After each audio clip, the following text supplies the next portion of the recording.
Buenos días a todas y a todas, y a todos.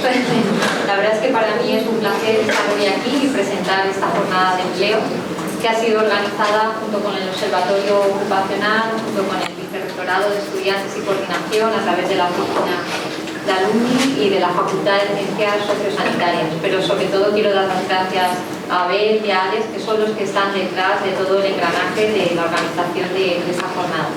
También, aunque no está ahora aquí la profesora María José Quiles, me gustaría darle también las gracias por habernos cedido este espacio y junto con ella, con nuestro profesor también de la asignatura, Javier Manzón y Joseida, nos llegaron a todos el perfil de las alumnis que se habían presentado y fuimos los cuatro un poco los que hicimos la selección pensando también en lo que vosotros, en lo que os preguntó el profesorado, qué os gustaría, qué perfiles os gustaría que llegaran hoy aquí al aula.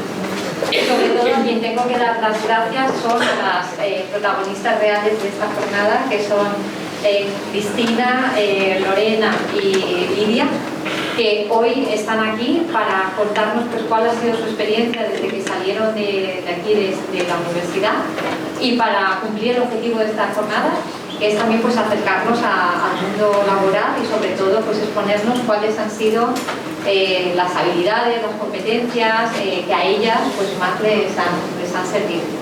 Así que no voy a demorar mucho más la presentación y hoy tenemos con nosotras a Lorena Vasco Carrillo, que es psicóloga general sanitaria en especialidad infanto-juvenil y de adultos y trabaja como profesional autónoma.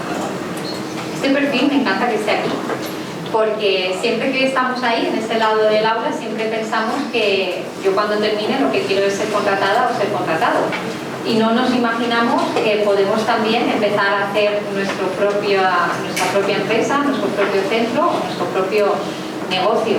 Entonces creo que es necesario llegar a las aulas y hacer un poco de ampliar, ¿vale? Ampliar también esa visión y esa también salida profesional que actualmente, si eres una buena profesional de la psicología, de verdad no nos va a faltar trabajo en este ámbito. Tenemos también a Lidia Ponce, ella es orientadora del Instituto Cayetano Sempere y creo que también es una salida profesional de la cual tenemos poquita información a lo largo de la titulación y hoy vamos a aprovechar que está ella aquí para que nos cuente pues, cómo ha sido también todo ese proceso. Y también tenemos con nosotros a Cristina López López, que ella trabaja en el centro IBIMAR. Aquí pone IBIMAR, perdón, sí. Madrid, pero ¿estás aquí? No, estoy en Madrid. Estás en Madrid. Pues nada, pues muchísimas gracias por estar hoy aquí con nosotros. Así que nada, empezamos y le doy el turno de palabra a Lorena Vasco para que ella nos cuente su experiencia. Muchas gracias. ¿Me puedo levantar? Sí, para que se escuche la cámara. Gracias.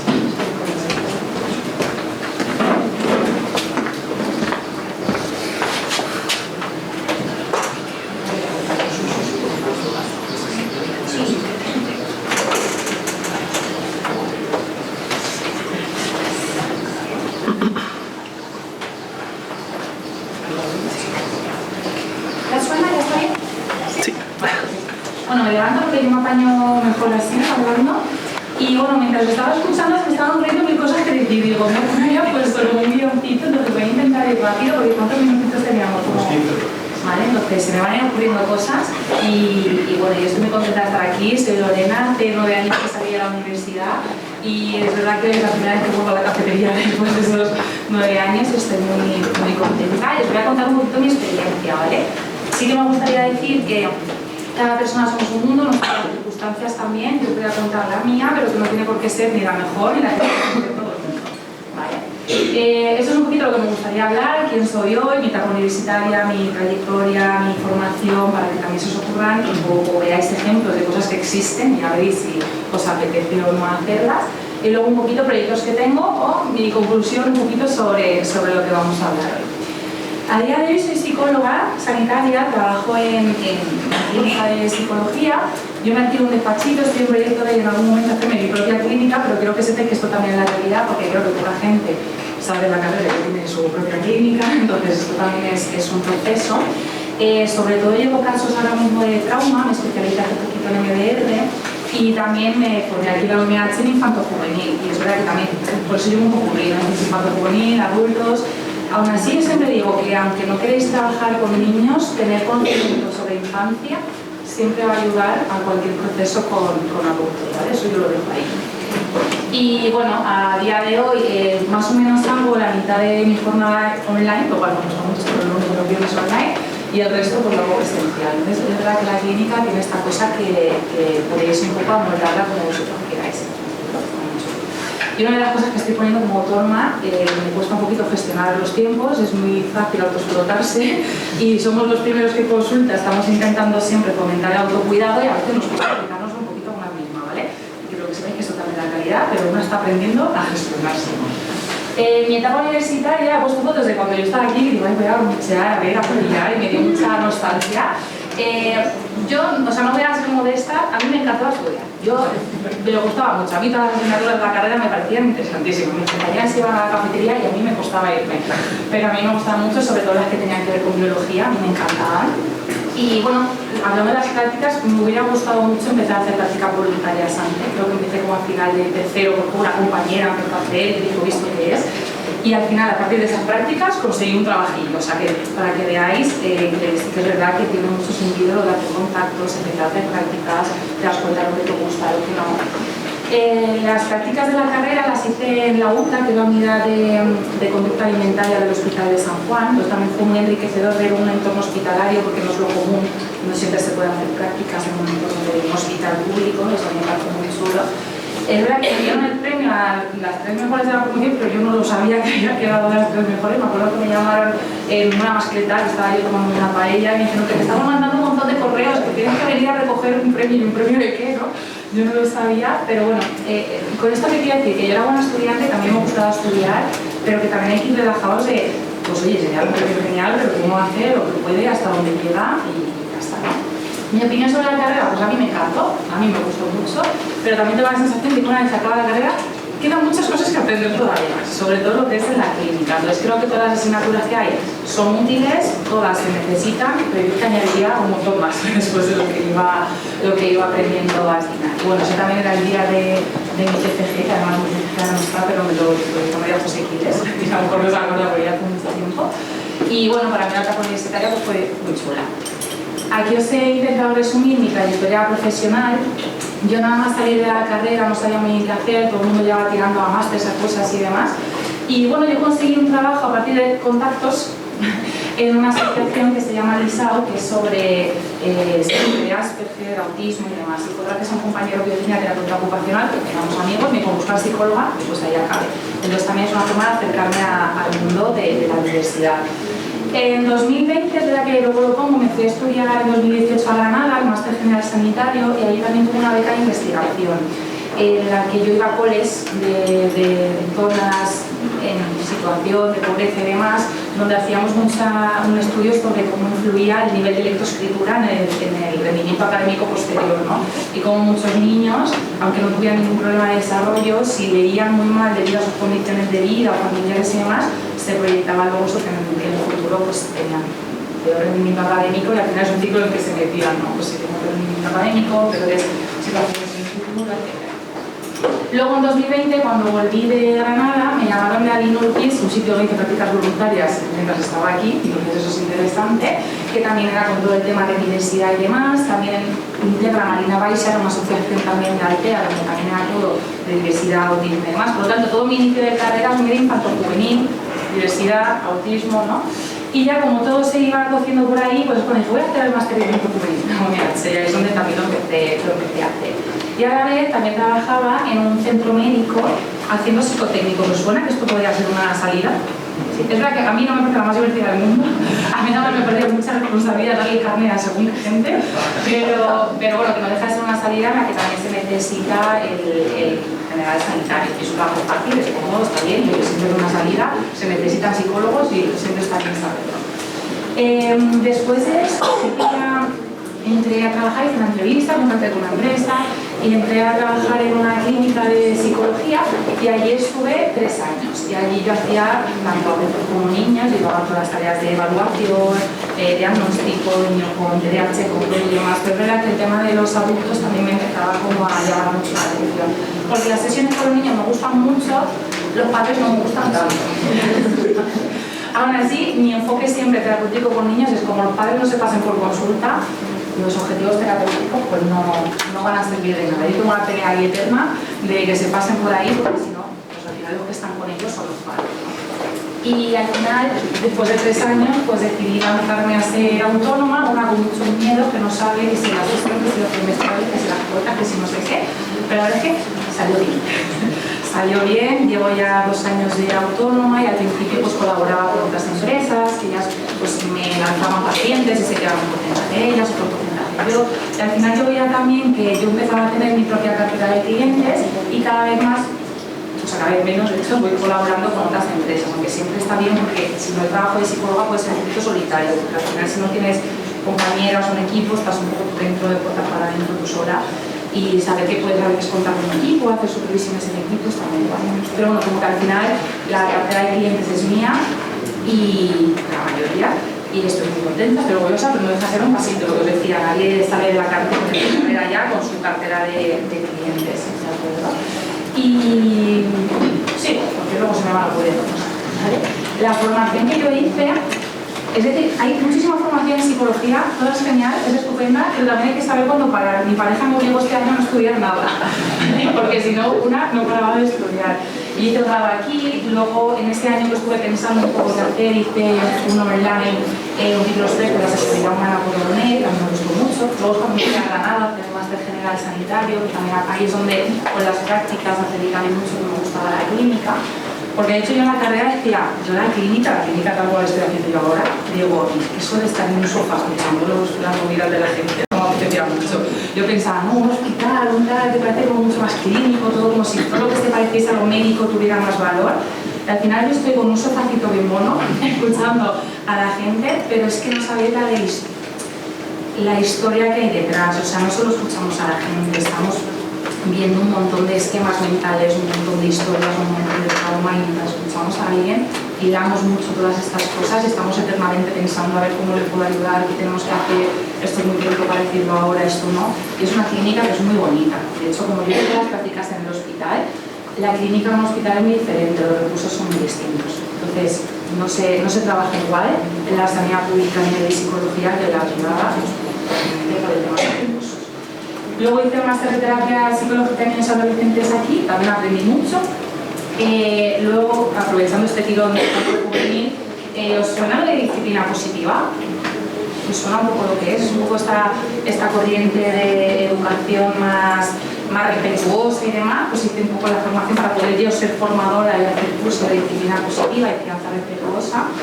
Y después sí que me apunté al especialista en terapia contextual de la Universidad de Almería, que es todo lo de terapias de tercera generación, aceptación del compromiso, también me enriqueció mucho.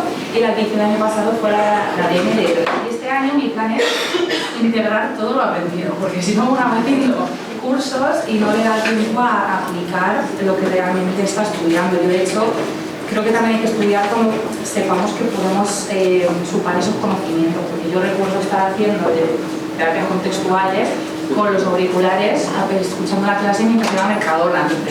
No es el plan, yo estaba escuchándome la clase de mindfulness mientras estaba en Mercadona, entonces como que creo que también hay que saber un poco los tiempos y que a veces más falta ir corriendo y ser ya la primera en todas las corrientes de psicología. Si podéis aprender eso, me hubiera encantado aprenderlo antes, así que, pero bueno. En cuanto a ser autónoma, pues todo tiene sus pros y sus contras. Como bien hablaba antes, no todo es una empresa. Podemos empezar una empresa, luego cambiar, podemos tomar infinitas decisiones, no pasa nada.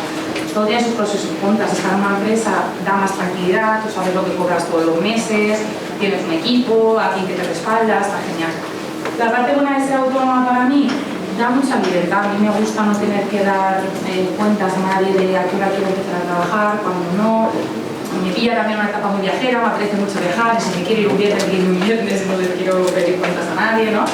Eliges tu horario, te puedes explotar, eso es complicado, ¿vale?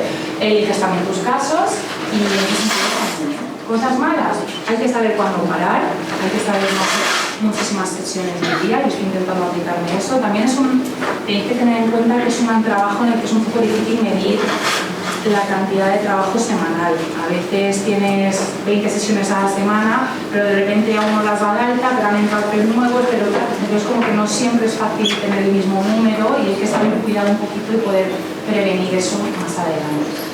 Momentos de incertidumbre, yo cuando a lo mejor hay un mes que no entra nadie digo que no va a entrar nadie ya o 3 altas, ¿no? Y luego siempre viene gente. Pero sí que es verdad que además de las redes, los contactos y demás, lo que más funciona en la clínica es el boca a boca. O sea, podéis tener Instagram, podéis tener un currículum estupendo, podéis estar, pero lo que más funciona es que tu prima Pepita te diga mi psicóloga es estupenda, vete donde está psicóloga, ¿vale? Entonces, que esto también es importante que lo sepáis, que a veces nos volvemos locas con otras cosas y el boca a boca, coincidimos con mis compañeras, es lo que siempre funciona mejor porque al final pensar que el psicólogo es un sitio donde mostrar mucho nuestra vulnerabilidad y saber de primera mano que alguien te diga esta persona te va a atender bien, pues como que da mucha tranquilidad. ¿Qué casos suelo llevar? Ansiedad, depresión, fobia, sobrepeso, trauma. Es cierto que si algún día os formáis en trauma vais a empezar a ver como que todo es trauma. Entonces es complicado. Es verdad que me gusta decir que el trauma no deja de ser heridas emocionales de ¿vale? Y al final es verdad que yo intento ahora enfocarlo mucho por ahí. Casos que se me están colando mucho últimamente, temas de abuso sexual por parte de familiares, lo cual son casos duros, también hay que saber un poco no coger siempre casos muy complicados o que os puedan cargar mucho emocionalmente, pues vienen ansiedad, vienen depresión, vienen fobias, pues al final todo lo que habéis visto aquí en psicopatología, ¿no? Y en clase. También como a raíz también de haber estado en la unidad de TCA en el Hospital de San Juan, en Granada también hice unas prácticas allí en América, suena, en el Hospital de Granada, y de las prácticas allí, de Alaner, el grupo de Alaner, que también era todo el tema de TCA. Y es verdad que aunque a mí yo siempre pienso que un TCA se trata mejor en una unidad multidisciplinar y demás, temas de imagen corporal que a lo mejor no estén con una conducta alimentaria muy alterada también son cosas que llevo en consulta. Había puesto aquí lo de si queréis que os cuente algún caso, pero no va a dar tiempo, así que si luego tenéis dudas o preguntas me podéis preguntar. Y luego también otros proyectos que tengo además de la clínica, porque si no la clínica también puede ser como un pum. Tengo un pequeño proyecto de podcast con un compañero que a través de contactos se vino de Granada a Alicante a trabajar en la empresa que yo estaba y tenemos un podcast donde nos lo pasamos la verdad muy bien, somos amigos charlando de cosas de psicología y genial. Es verdad que somos psicólogos, no somos ni técnicos de sonido ni de imagen ni tal, todavía no, uno hace lo que puede, pero la verdad que estamos muy a gusto. También suelo ir mucho a dar charlas en el MEDAC, que es un instituto de formación profesional, no sé si os suena, que tienen el grado pues, de nutrición y dietética, que tienen también de auxiliar de farmacia, y siempre tienen alguna asignatura o algún tema que tiene que ver con psicología, nutrición y demás, y también siempre voy a echar una mano. También he podido estar en Onda Cero, en la radio, me encanta, esto también es todo a través de contactos, así que ser majos es una cualidad muy buena, ¿vale? Os abre muchas puertas. Y en la radio a mí me encanta, la verdad. Y las tareas de instituto, pues las disfruto muchísimo. Conclusiones que yo me llevo un poquito de mi trayectoria. A mí, yo es verdad que mi enfoque terapéutico, aunque seamos de psicología, a mí nunca me gusta dejar aparte la parte social, ¿vale?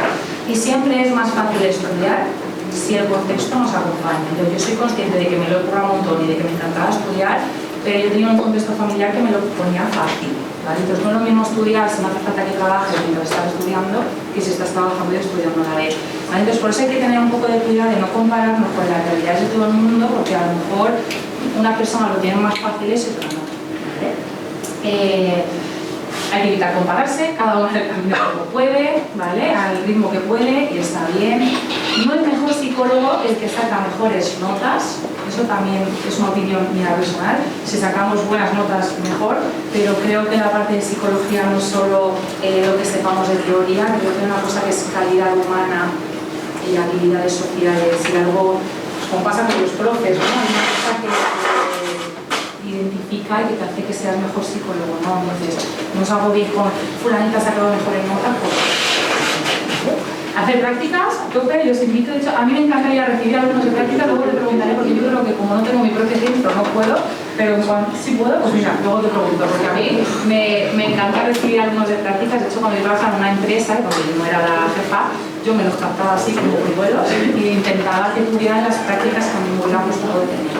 Así que también lo pones en mi contacto y todo, porque si en algún futuro queréis o podemos hablar de esto, pues genial, ¿verdad? ¿Verdad? Os ayuda a ver qué os gusta, qué no os gusta, aprendéis de profesionales que trabajan muy bien y aprendéis qué cosas no os gustan de otros profesionales, ¿vale? Eso también es muy interesante. Vale, haceros a la idea de que en psicología se estudia mucho. O sea, una de la carrera se acaba. Para hacer clínica se tiene que seguir formando uno mucho. O sea, salimos aquí un poco, pues, todas las carreras son compañeras, ¿no? Pero de verdad que la clínica es más complicada de lo que parece, o a mí me lo parece. Y además estudio más, creo que me faltan por estudiar, pero que realmente es una profesión en la que nos tenemos que ir actualizando, porque van cambiando las cosas. Y no hace falta que lo tengáis todo claro desde el principio. Podéis tomar infinitas decisiones. Yo empecé a hacer infanto juvenil, ahora no me suele apetecer mucho hacer infanto juvenil.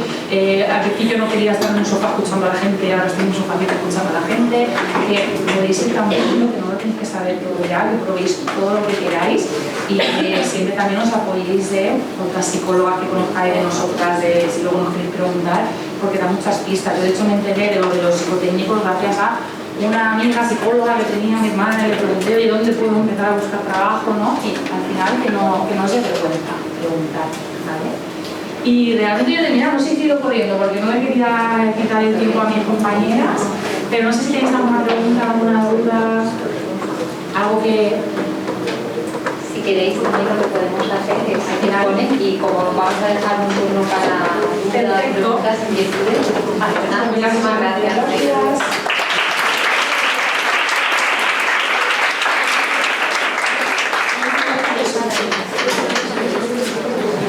Muchísimas gracias, Lorena, por contarnos también toda su trayectoria.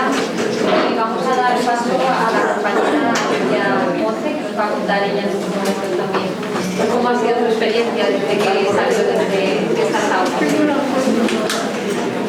Pues, a ver, a mí me viene muy bien recoger el testigo de lo que comenta Lorena, porque en mi caso, yo hace 21 años que salí de la universidad y era de esas alumnas que no tenía ni idea de lo que quería hacer y cuando me comparaba todo el mundo lo tenía claro, todo el mundo tenía un plan, unos iban a hacer un máster, otros iban a hacer el PIB, otros iban a hacer esto, otros iban a la universidad y yo no tenía ni idea y además necesitaba trabajar.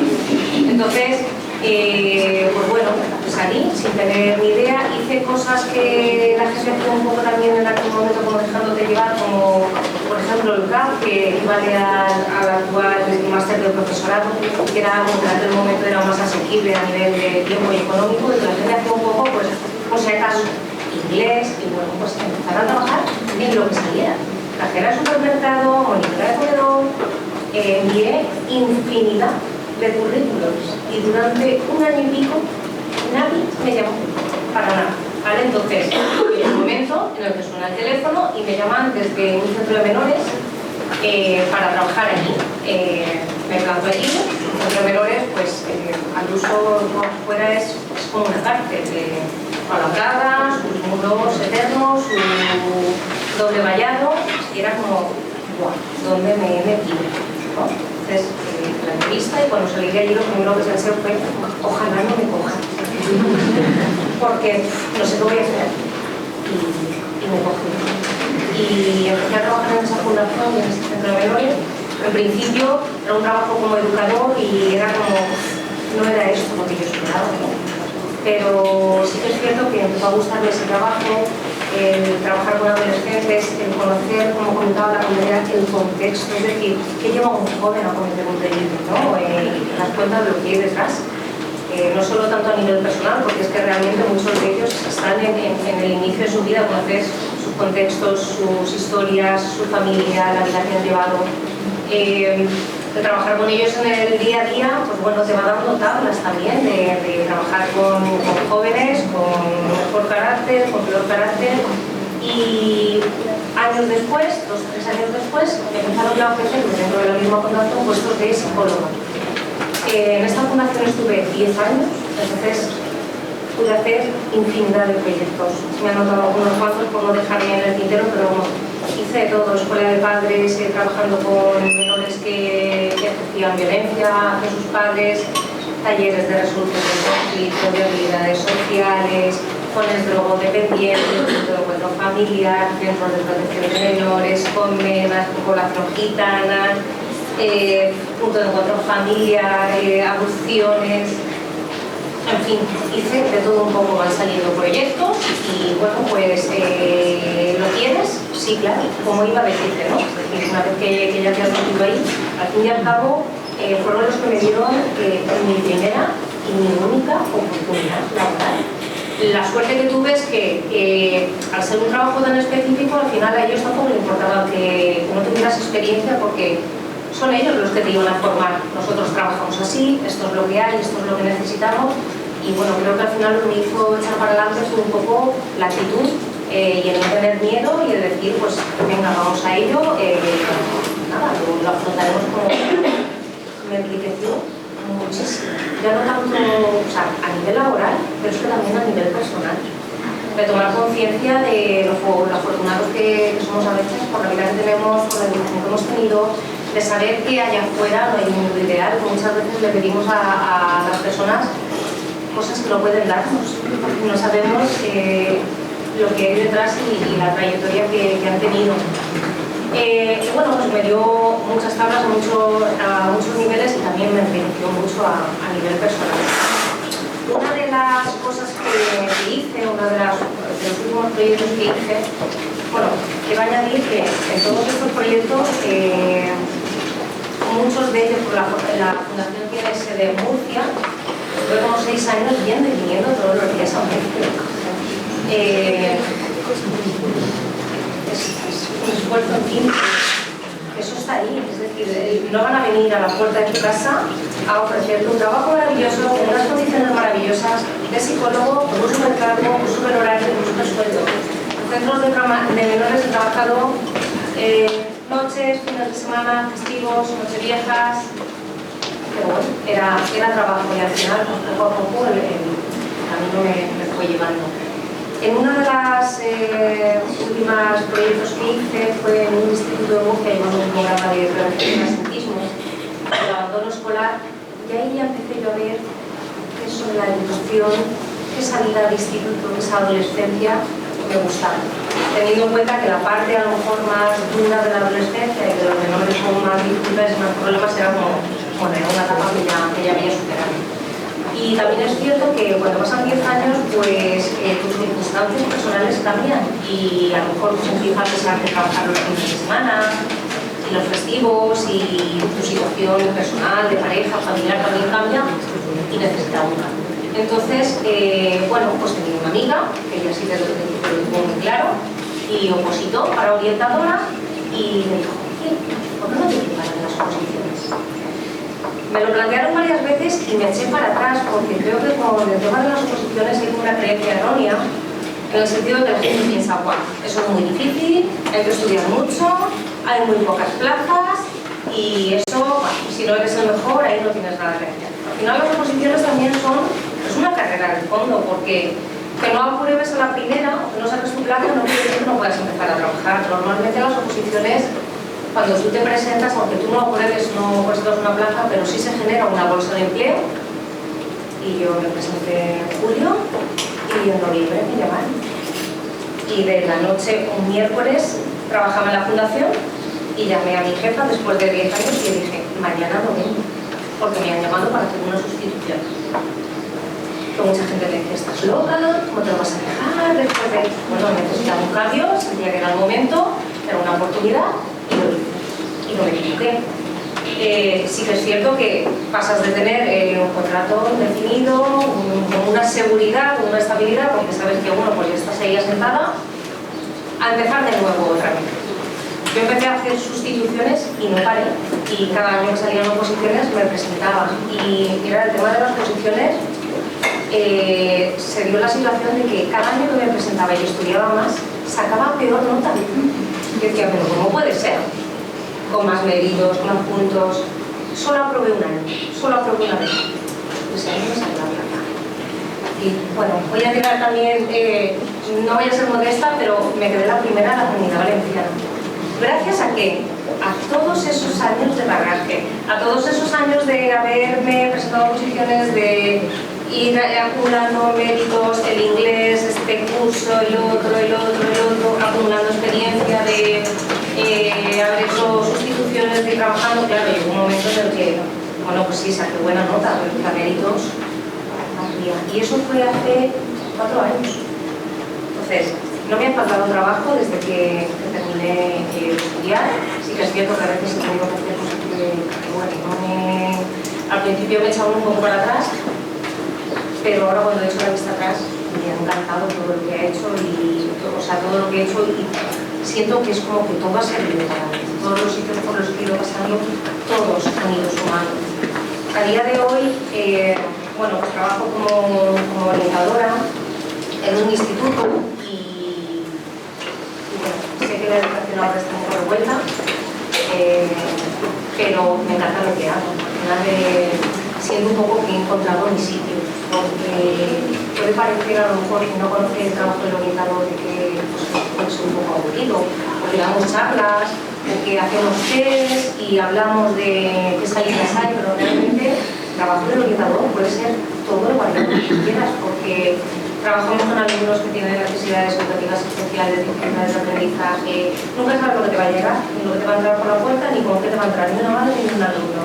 Si desde mi hijo tiene autismo, mi hijo nos pega, profe no me baja la regla, no sé si me gustan los chicos o las chicas, trabajas con ellos habilidades sociales, resolución de conflictos, coordinación académica profesional, puedes hacer educación, puedes presentar todos los proyectos que quieras, todos van a ser bienvenidos, desde montar un taller de música en los recreos con los alumnos, montar un huerto, ir de Erasmus, tenemos un proyecto en colaboración con Aitana, con Mireia y José Pedro, van al instituto, forman a alumnos para que ayuden a otros alumnos, en fin, que hay infinidad de posibilidades, podéis hacer estancias en el extranjero, podéis iros de Erasmus, podéis, bueno, puede llegar un momento en el que digas, bueno, pues necesito algo más, puedes cambiar también de especialidad,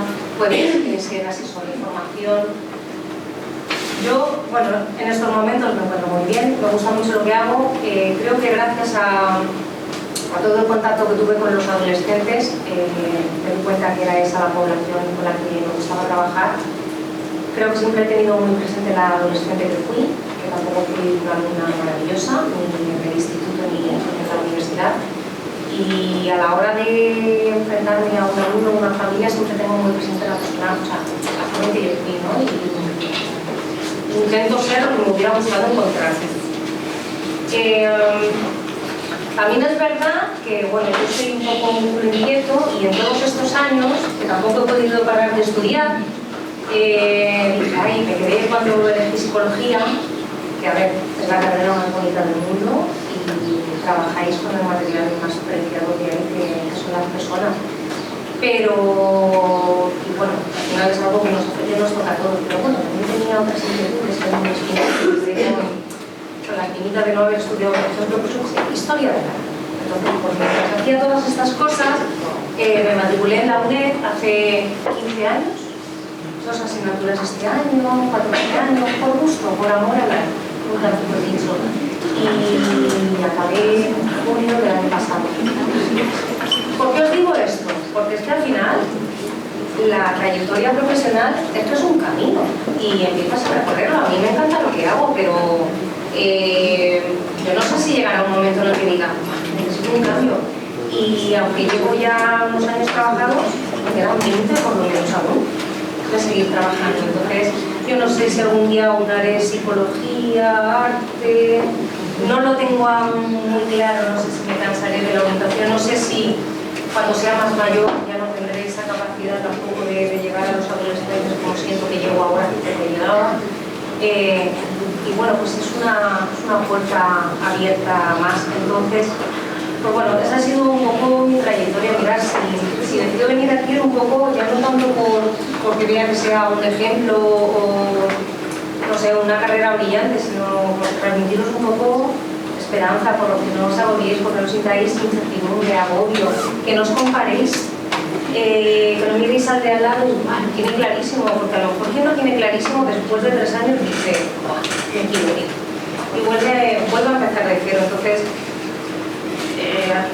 empezar vuestro camino, cuando os ofrezcan una oferta de empleo, pensároslo muy bien antes de rechazarla y de decir, bueno, es que vaya horario, es que hasta allí me voy a ir todos los días, es que esto no me gusta, es que paga muy poco, es que el contrato no es de psicóloga, porque al final de todos los sitios entiendo que se empieza desde abajo. Yo, por ejemplo, para trabajar en la fundación en la que estuve 10 años, era necesario conocer desde abajo cómo se trabaja. Recomendaciones, pues que os forméis. Que os forméis sobre todo porque os especialicéis. A día de hoy yo creo que en todas las profesiones es necesaria la especialización. Psicólogos hay muchos, pero psicólogos hay muchos.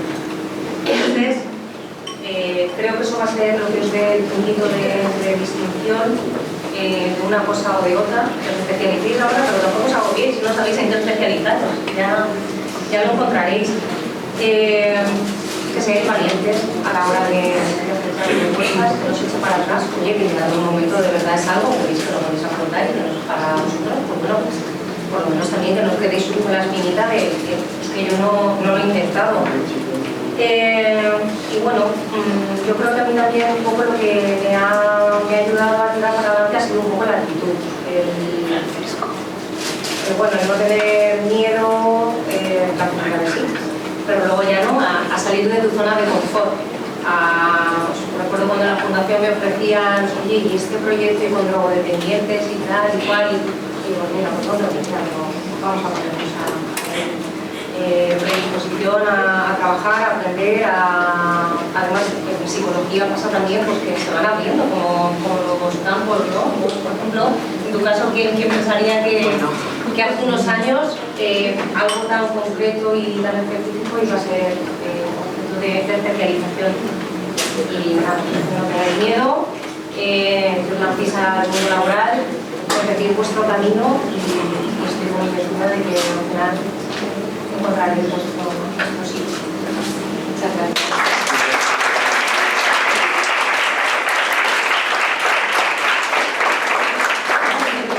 Muchas gracias, Silvia. La verdad es que me ha encantado escucharte, me ha emocionado escucharte. Y bueno, muchas gracias por compartir con nosotros toda la experiencia. Y ahora vamos con la compañera Cristina López.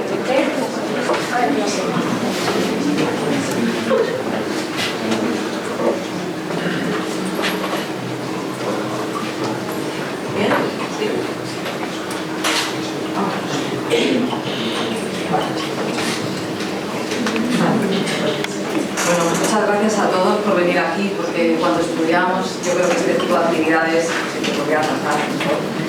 Así que, pero bueno, muchísimas gracias por escucharme. Para mí es un honor enorme estar aquí, porque yo empecé en el 2002 la carrera de psicología y justo a todo el mundo, a mis compañeras en el grupo de WhatsApp de las psicólogas, mis compañeras de carrera, hostia, voy a ir a la universidad, tal, no sé qué, y era algo como muy fuerte porque yo les decía, pues voy a donde empezó todo. Y para mí eso tiene una importancia un poquito mayor porque en el 2002 yo estaba en la clase de neurociencias, que sigue existiendo, que me la daba un profesor que se llamaba Mariano, que ya está jubilado, un neurólogo que nos daba la clase. Y me acuerdo que en una de las prácticas puso una película que se llama Cátara, no sé si la conocéis. La película va sobre reproducción asistida y va sobre que en el futuro las empresas contratarán a gente que haya nacido gracias a la técnica. Y yo, bueno, hubo después de la película un debate y tal, y estamos hablando en el 2002, en el 2002, y me acuerdo que dijo Mariano, muy cargado de razón, que era un crack ese señor, lo recordamos con mucho cariño la gente que lo tuvimos, y me acuerdo que nos miró a todos y nos dijo, ¿veis esto? Pues esto es el futuro. Y yo, como decía también Abel, mi vida profesional ha sido un estímulo de circunstancias, de casualidades, de dónde he ido parando, dónde he ido llegando, y ahora marcha atrás, ¿no? Miro para atrás y digo, hostia, es que Mariano me predijo mi profesión y me dijo, vas a trabajar en eso, ¿no? Y justo ahora trabajo en reproducción asistida. Sí que es verdad que yo he dado muchas vueltas, estoy totalmente de acuerdo con todo lo que han dicho mis compañeras, también con lo que ha dicho Abel. Yo no he sido una alumna brillante, tengo que decirlo, he llegado alto, creo que he llegado muy alto, pero no he sido brillante y no he sacado mucho sobresaliente, yo creo que uno en toda la carrera.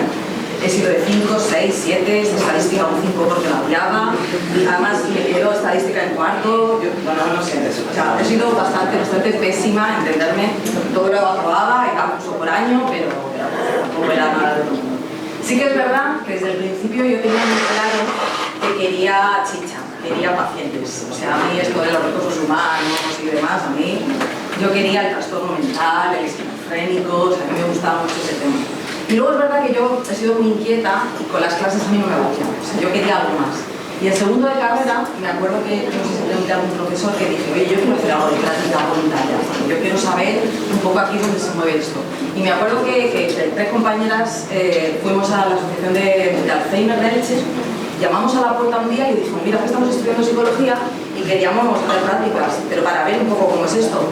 Y la chica súper encantadora, Sabina, pues sí, elegir un día a la semana y venís. Y creo que vamos todos los jueves, por la tarde 2 horitas y estamos ahí con los abuelitos, hablamos con la psicóloga, nos explicaba, y es lo que decíamos todas, ¿no? O sea, veíamos un poco el funcionamiento de cómo era esto. Bueno, luego llegó tercero de carrera y entonces igual, ¿no? Pues yo dije, yo quiero ver aquí caña también, ¿no? Un poco cómo va esto.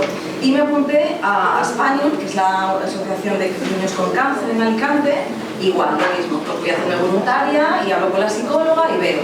Y sí que es verdad que, echando la vista para atrás, yo he estado muy cerca siempre del dolor de una madre. O sea, siempre he gestionado mucho como una madre sufría por no ser madre y por la condición de la maternidad, ¿no? Ese vínculo materno-filial con un niño. Y el cáncer, por ejemplo, fue una de las primeras veces donde yo me enfrenté al llanto de una madre, al dolor de esa maternidad, ¿no? Y la verdad que fue una experiencia muy chula porque cuando te enfrentas a profesiones tan duras te haces mejor psicóloga. O yo creo que el dolor humano nos duele menos cuando sabemos trabajar mucho, ¿no? En ese sentido. Luego estoy tercero y cuarto en España haciendo este tipo de cosas, ya empieza la cosa ya cañera y me tengo que dejar las prácticas. A todo esto tengo que decir que yo trabajaba, porque mis padres no se podían permitir esto y se tenía que seguir trabajando, tenía un trabajo en un cine, ¿vale? O sea, que imaginaos también cómo fue, que la vida no fue fácil tampoco. Y ya en cuarto, quinto, que ya la cosa se complicó, pues ya tuve que dejar las prácticas, también dejar el trabajo y meterle caña a esto, ¿no? Luego ya a quinto, tienes que elegir las prácticas y yo digo, bueno, voy a hacer las prácticas en un sitio con niños, donde sé que nunca me voy a dedicar, porque a mí los niños, ni fu ni fa, pero bueno, sé que voy a aprender mucho. Y aparte, esto que odias, puede que hasta que te contraten, no sé si esto pasará ahora, pero hay empresas que tienes la fama de que luego hay trabajo para ti. Y aparte era un trabajo que era fácil, me pillaba bien de casa, bueno, tenía como muchas cosas que me podían servir, ¿vale? Pero yo quería paciente, yo lo tenía muy claro que la clínica era lo mío, ¿vale? Total que hago prácticas en APSA, que creo que APSA está también por aquí. Pues estoy en atención temprana, con bebés y con niños. Yo venía de los bebés también del hospital de España, tenía algo de práctica, y empiezo en APSA, pero vamos, unas prácticas. Con la buena suerte, porque ahora es una mala suerte, en ese momento no lo vi, pero es una suerte, que en APSA nos dijeron, esto fue en abril hasta junio, pues en septiembre hay una vacante, si quieres te puedes quedar. Pues dije, pues perfecto. Y como bien decía ella, en el sentido de que no me contrataron de psicóloga, sino de técnico de atención temprana, y un poco fue como una sustitución de una chica que estaba de maternal, o sea, imaginaos lo que yo podía saber. Pero bueno, me metí en APSA y lo que era para, no sé, esto es solamente un tiempo, o sea que tampoco he estado mucho tiempo, se convirtieron en 9 años de mi vida. APSA se convirtió donde aprendí muchísimo sobre bebés y sobre niños, donde ya me ofrecieron el puesto de psicóloga al final, o sea, durante muchos años fui técnico de atención temprana, donde aprendí muchísimo, aprendí mucho lo que es la atención temprana, todo lo que tenga que ver con los niños y demás. Me salieron muchas oportunidades bonitas, como dar clase en la Universidad de Valencia, en el máster de neuropediatría, donde con los años me especialicé bastante en prematuros, y luego di clase en la Universidad de Valencia, pero bueno, que salieron como distintas circunstancias, ¿no? Luego vino una crisis en el 2014, si no me equivoco, que aquí la Comunidad Valenciana afecta bastante, y APSA pertenecía a la Consejería de Servicios Sociales. Y bueno, pues por esa crisis cortan el grifo, cortan los sueldos, y hay una situación muy penosa donde estoy, por ejemplo, 2 años sin cobrar, y todos los días trabajando, ¿vale? Y entonces, bueno, pues esa situación es insostenible. Es verdad que a mí los niños empiezan a quemarme, porque la atención temprana es muy bonita, pero yo llegaba a una situación donde tratar a un niño que no, entenderme, donde estás trabajando es la calidad de vida, no la mejora de su trastorno, a mí me frustraba muchísimo. Entonces, era algo como que entre lo que estaba pasando a nivel económico y que yo tampoco me terminaba de estar ahí muy bien, no me servía mucho. Hay que decir también que APSA se portó muy bien conmigo porque yo quería clínica, y yo sí que es verdad que una de las cosas que también decía es la actitud que se va a tener en esto. yo quería clínica. El PIR no lo tenía muy claro porque tampoco me convencía mucho, pero dije, bueno, voy a formarme en clínica. ¿Y qué hago? Un máster en clínica. Y es verdad que es el mejor dinero que he invertido en mi vida, que es un máster en Valencia, en el centro CETECOVA, con Carmen Pastor y Juan Sevilla. Son 2 máquinas de psicólogos a nivel de clínico. Y es verdad que yo, fueron 2 años intensísimos de máster de jueves a domingo, donde te podías permitir trabajar, pero también 2 años donde apenas tenías vida personal y vida social. Pero es donde yo más he aprendido de parte clínica. Es la gran suerte también ese máster, lo digo porque aún está vigente, por si quieres hacerlo. Es un máster que tiene formación internacional. A mí ha venido, por ejemplo, en NAFOA a darme clases sobre el estrés postraumático, ha venido una hija de Elis a darme depresión, o sea, que está muy chulo, o sea, muy chulo. Sí que es verdad que ha cambiado un poco la temática del máster, pero cuando yo lo hice me costó dinero, pero es lo mejor que he hecho de mi vida, o casi. Luego cuando, ya os digo, acaba APSA, me voy de APSA, me termino yendo, y entonces hay un momento donde paso 3 meses de parón, de sabáticos, donde me intento replantear mi vida porque los niños lo tenía claro que no quería volver. Y tengo una amiga que es embrióloga, ¿vale? Que trabaja en un laboratorio poniendo espermatozoides con los ovocitos, ¿no? Y entonces ella misma es la que me dice, Cristina, ¿por qué no te formas en reproducción asistida? Porque esto es el futuro y necesitamos psicólogos. Y yo, pues, no sé dar reproducción asistida, ¿no? O sea, bueno, será un tema como podéis saber a vosotros que decir esto.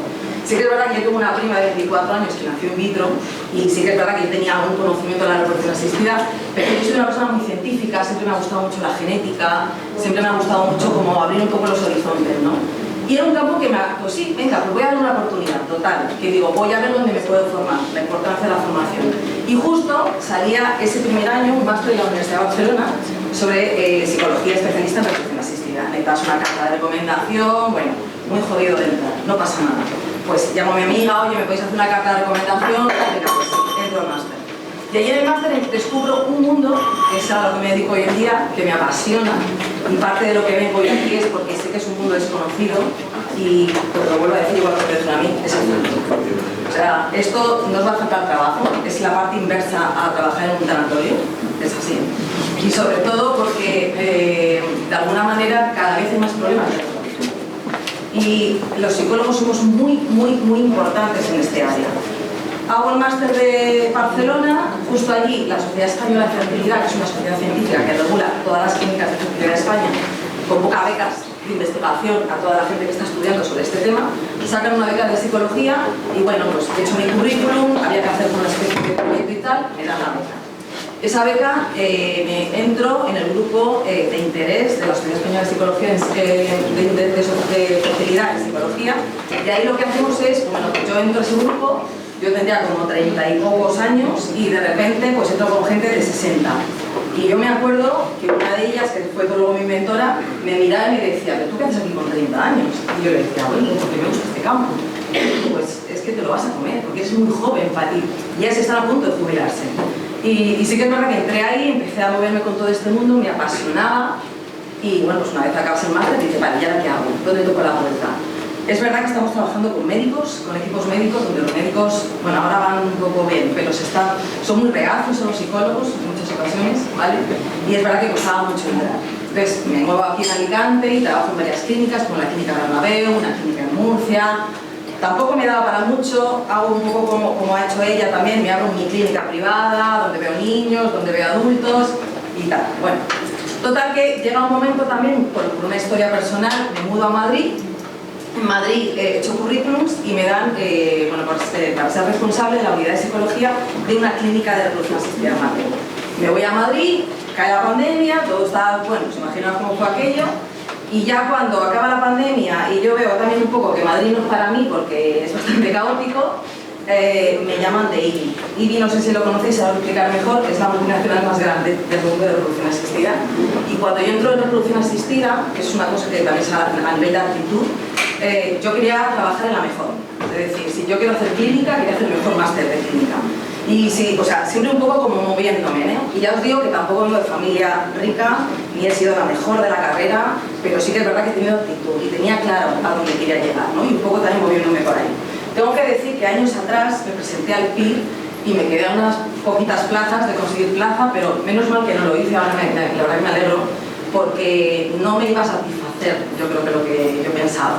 Es verdad que el PIR estás en un hospital, pero ahora mismo las condiciones clínicas, ¿no?, y de profesionales que dan el PIR, pues hombre, ver a un paciente cada 5 minutos o cada 15 minutos, claramente en una privada no lo haces, y la verdad que ganas mucho más que un profesional, ¿no?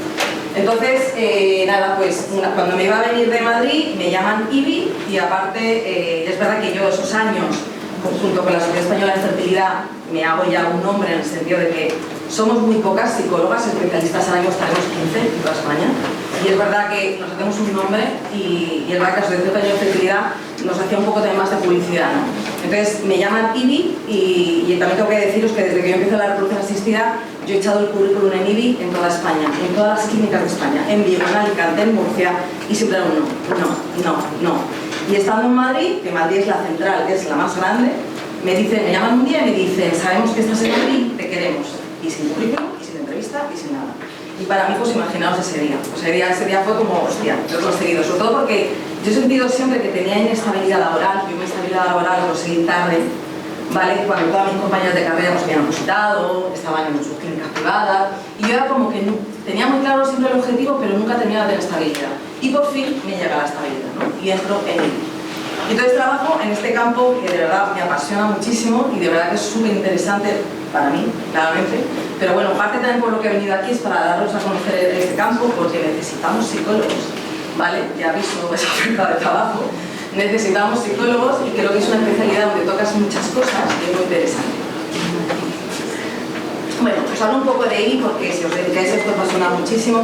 IBI tiene clínicas ahora mismo por todo el mundo. IBI empieza en Valencia con 2 ginecólogos, donde es el Instituto Valenciano de Fertilidad, y estos 2 ginecólogos ven que hay gente con problemas de reproducción para quedarse embarazada y montan una clínica. ¿Qué pasa? Que les va tan bien que esa clínica empiezan a montar clínicas por toda España. Pues lo que pasa, se hacen muy ricos, pasa de todo, y llega un grupo que es RMA, que es americano, mis jefes son ahora americanos, y compra todo el grupo. Y ahora mismo tenemos clínicas por todo el mundo, ¿vale? Es un poco, bueno, para que veáis un poco. Y luego aparte la investigación que tenemos, somos un poco como el centro, ¿no? A nivel mundial. ¿Por qué es necesaria la psicología en la fertilidad?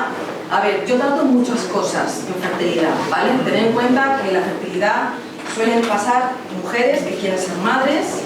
Tened en cuenta que, bueno, que vosotras sois jóvenes, las que estéis aquí, y desde pequeñitas se nos ha dicho que tenemos un gran potencial para ser madres, que esto es tan fácil como acostarse con un chico, pero luego la realidad no es así. Tened en cuenta también que como mujeres tenemos que hacer caso a lo que la sociedad nos pide, donde tenemos que tener una carrera, una profesión, un trabajo estable, que te vaya todo bien, y puede ser muy fácil que te plantes con la maternidad en 34, 35, 36, 37 años, y que tu fertilidad, esa reserva ovárica que nadie nos habla, pues ya no esté del todo bien. Entonces, ¿qué pasa? Que cuando tú crees que tienes un poder innato para ser madre y de repente la biología humana te dice, pues mira, no, ahora no me viene bien, pues caes en picado, sobre todo cuando tienes un deseo enorme de ser madre, ¿vale? Entonces sí que es verdad que el duelo que ocurre ahí, hay un duelo, ¿vale? Porque de alguna manera existe aún el impulso que yo tenía y de repente no la tengo, ¿vale? Entonces claramente el impacto emocional es muy grande. Luego también el tema también de la aceptación de la pareja, ¿vale? O sea, las parejas suelen hacer mucha terapia de pareja, mucha psicología también, pero sobre todo mucho duelo, que más trabajamos, mucha ansiedad. De la ansiedad vienen mucho los trastornos obsesivos-compulsivos también, muchísimo trastorno obsesivo-compulsivo. Luego gente, también yo creo que también un poco por cómo vivimos hoy en día, gente con un perfil de personalidad muy controlador, donde yo sé lo que hago hoy, lo hago mañana, lo hago después, y claro, que te cambia el rumbo de la vida como que tampoco lo terminas de encajar, ¿vale? Luego, bueno, también hacemos mucha investigación, ya os digo que somos muy pocas en este campo, y pues finalmente estamos investigando porque necesitamos protocolos, necesitamos estudios, necesitamos, en este caso, corroborar que la parte emocional afecta a que una persona se quede embarazada. Claramente, cada vez más evidencia que el estrés puede afectar. Luego también las psicólogas ayudamos mucho en lo que es el propio tratamiento. Es verdad que la suerte de trabajar en una clínica de reproducción es que tú acompañas a los pacientes desde principio a fin, ¿no? Es decir, yo los puedo ver al principio, les explico cómo es el proceso emocional que van a llevar en el tratamiento, los puedo acompañar al quirófano si están muy nerviosos, luego les acompaño si tienen otra cita con inmunología o con genética, si reciben malas noticias, incluso luego cuando se quedan embarazados, también es un trabajo muy bonito, también los acompañamos, ¿vale? Ahí en IBI tenemos un ginecólogo que es de diagnóstico fetal, y muchas veces nosotras tenemos que actuar cuando dan malas noticias, cuando dice que hay niños con síndromes, cuando el niño no viene bien, cuando hay un aborto, cuando hay una muerte gestacional, pues ese tipo de cosas también tenemos que actuar, ¿vale? Luego, bueno, esto un poco sería como trabajo, más o menos, que sería una evaluación previa, ¿no? Para ver qué recursos tiene la pareja, cómo se desenvuelve, qué expectativas tiene el tratamiento, el apoyo durante el tratamiento, los fallos que se pueden producir durante los tratamientos, la donación de gametos, que esto es súper importante también, que ahora os lo hablaré mejor, la preservación de la fertilidad. Esto os lo digo ya, a mí me hubiera encantado que me lo dijeran a nuestra edad, congelar los óvulos, porque de verdad que es algo que el día de mañana, si tenéis dificultades, lo vais a echar en falta. Mi generación no se lo dijeron porque no teníamos conocimiento de esto, pero si veis que la vida, por lo que sea, va para adelante y no tenéis la capacidad o la manera, ¿no? o la oportunidad de ser madres, congelar los óvulos. Entonces aquí hacemos un labor también importante, sobre todo con el área de oncología, ¿vale? En Madrid, por ejemplo, las pacientes que vienen de oncología, IBI, por ejemplo, les deja gratis la congelación de óvulos. En Madrid, yo creo que todas las clínicas, porque la Seguridad Social te los congela, pero creo que depende de ciertas circunstancias. Entonces, nosotros aquí tenemos un programa de congelación de gametos, tanto espermatozoides como de óvulos, a la gente que tiene cáncer. Y eso también es muy bonito, porque ahí te gestionas un poco el duelo de cáncer, con el duelo también de la preservación de la fertilidad. Y luego la diversidad familiar, que es otro tema que estamos ahora también viendo, que es todo el tema, pues bueno, pues de poder ayudar a las mujeres a ser madres, ¿no? O por ejemplo también un poco lo de la familia, familias monoparentales, ¿no? O por ejemplo la gente trans. La gente, esto ya es un tema un poco más complicado, ¿no? Pero la gente trans que a lo mejor se congela óvulos, pero luego se convierte en hombre y quiere ser madre, ¿no? Quiere ser padre en este caso. Pues eso es un poco también a la hora de que tenemos que trabajar, ¿no? Luego, esto es un poco el proceso emocional, ¿vale? Que se ve en reproducción asistida, que es cuando se le da el diagnóstico, que es como... hay estudios que nos dicen que el proceso emocional que se vive en reproducción asistida es muy parecido al proceso que se vive en tratamiento oncológico, ¿vale? Es muy parecido. Por lo cual hay un diagnóstico, hay un inicio de tratamiento, la espera de cómo funciona la medicación en mi cuerpo y las pruebas de embarazo y demás, ¿vale? El resultado, y si falla tengo que volver a empezar, y si hay un éxito, pues bueno, son embarazos que se viven con muchísima ansiedad también. Esto es un punto importante porque las psicólogas que nos dedicamos a reproducción asistida, no sé si conocéis el tema de donar óvulos o donar espermatozoide, pues por ley tienen que valorarlos una psicóloga, ¿vale? Entonces yo, por ejemplo, me encargo de valorar a todos los donantes que tiene IBI en Madrid, tanto de gametos, de ovocitos como de semen, ¿vale? Y sí que es verdad que eso es otra cosa que te tienes que formar en perfiles psicológicos, ¿vale?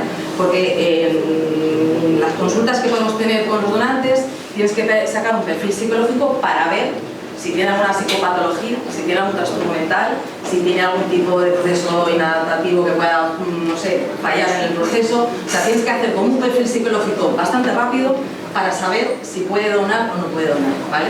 Sí que es verdad que la donación de gametos tiene un proceso, pasan por mí, pasan por genética, pasan por ginecología, andrología, pasan por distintas fases, pero nosotras tenemos una labor fundamental, porque si nosotras decimos que no, esa persona no puede donar. Yo, por ejemplo, cuando le digo que no a un donante o a una donante, si es un tema subjetivo, o sea, muchas veces es porque la chica, hay algo en ella que, no sé, la chica está bien, pero hay algo en ella que no me termina de cuajar, ¿vale? No me gusta, no termina de gustarme. Lo que hago es bloquearla en la base de datos que tiene ella a nivel nacional y no puede donar en ninguna clínica nuestra.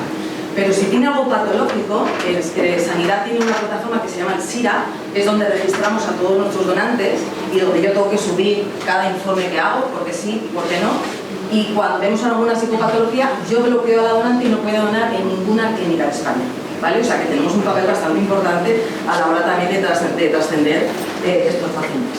Bueno, luego también hay un aspecto, para trabajar en reproducción asistida, es importantísimo el aspecto ético-moral. No podemos tener prejuicios, ¿vale? Es decir, las condiciones excesivamente católicas, trabajamos con aspectos muchas veces muy complicados, ¿vale? Y sí que es verdad que hay que tener una mente muy liberal, muy libre, porque si no hay cosas que te pueden, bueno, todo, hay momentos también donde te quiebra mucho la mente, ¿no? Y donde hay cosas que te cortocircuitan, ¿no?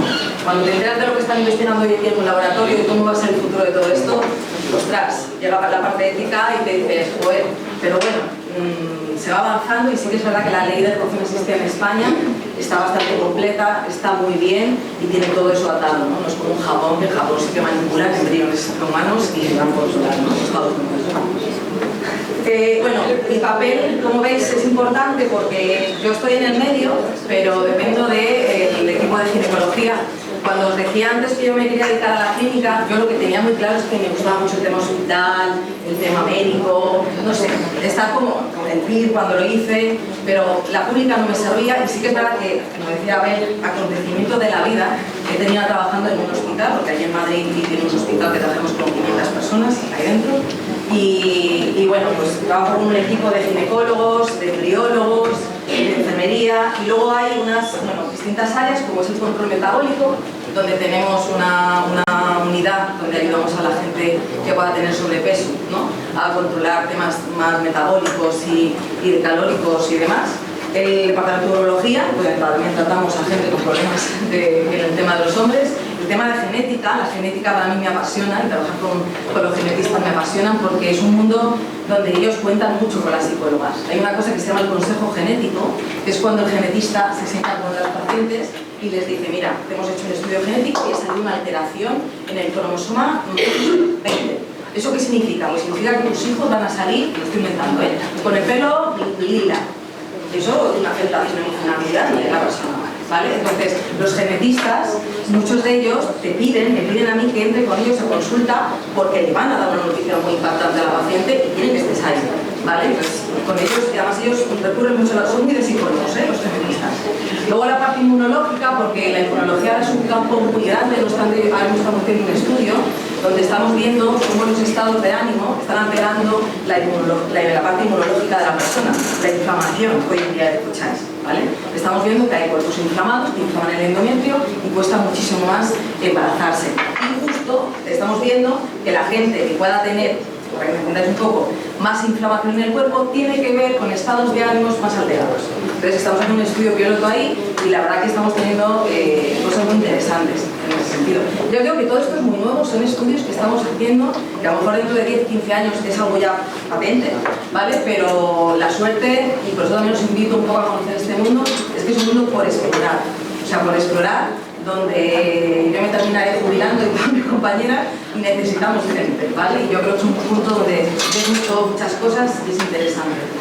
Y luego ya el diagnóstico materno-fetal, que es lo que os decía antes, ¿no? Cuando tenemos que intervenir en los problemas que vienen del embarazo, en síndromes, cuando se paran los embarazos, muertes gestacionales, cuando los pacientes tienen que tomar decisiones sobre paralizar el embarazo.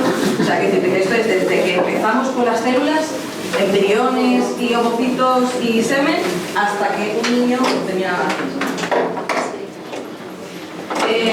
Bueno, esto es un poco también para que veáis cosas de las que puedo trabajar, como la evaluación, la reunión, nos reunimos con todo el equipo, tanto de ginecólogos, andrólogos, genetistas y demás. El grupo de apoyo online, nosotros ahí en Madrid tenemos pacientes también por todo el mundo. No toda la ley de reproducción asistida funciona igual. Por ejemplo, en Italia no se puede hacer tratamientos con ovocitos donados o semen donado, está prohibido, como la parte del Vaticano.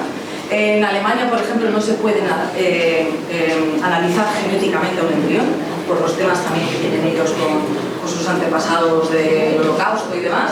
Pues hay los países, digamos, que están un poco con algunas rencillas, ¿no? Entonces, España sí que es verdad que es el país más abierto, pero sí que es verdad todo muy atado, donde sí que damos un poco más de pie a esos países, ¿no? Que no pueden hacer ese tipo de tratamientos. Entonces tenemos muchos pacientes de fuera y también en Madrid yo suelo ver a gente muchas veces pues, de Salamanca, Burgos o gente de Madrid muy grande. No es como aquí que a lo mejor te pilla cerca el psicólogo. Yo creo que muchas veces los pacientes para venir conmigo tardan una hora, pues lo hacemos online, ¿vale? Una condición. Luego la sesión individual, yo puedo ver una media al día de 8 o 9 pacientes perfectamente, ¿vale? Y la verdad que tenemos mucha carga de pacientes.